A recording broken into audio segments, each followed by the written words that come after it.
बिस्मिल्लाहिर्रहमानिर्रहीम। अस्सलाम वालेकुम dear students. Ali smart guide में आप सबको खुशामदीद कहा जाता है।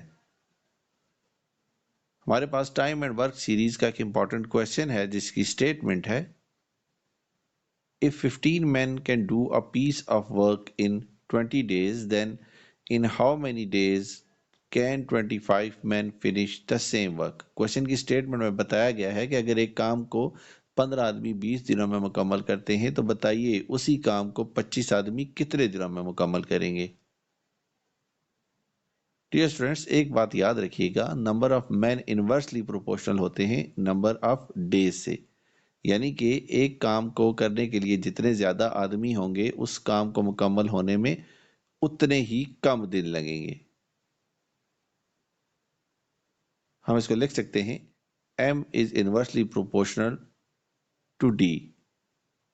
अब इस प्रोपोर्शनैलिटी को इक्वालिटी में कन्वर्ट करने के लिए हम एक कांस्टेंट k से इस एक्सप्रेशन को मल्टीप्लाई करते हैं तो हमें हासिल होगा m is equal to k is divided by d। अब d यहाँ डिवीजन में चला गया है, इस वजह से d डिवीजन में गया है कि मैन और डेज में जो रिलेशनशिप है वो इनवर्सली प्रोपोर्शनल है।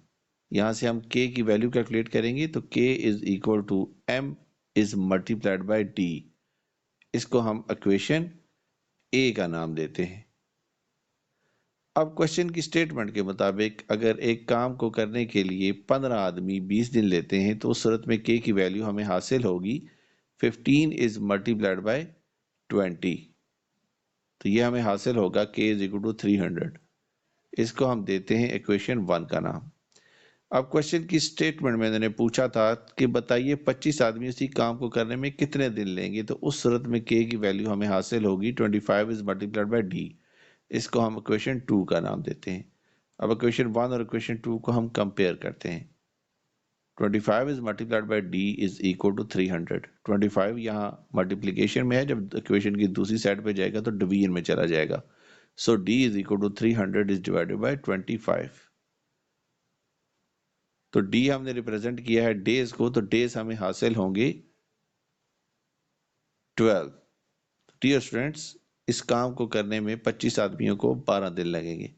दुआ में याद रखिएगा। अल्लाह हाफिज। अस्सलाम वालेकुम।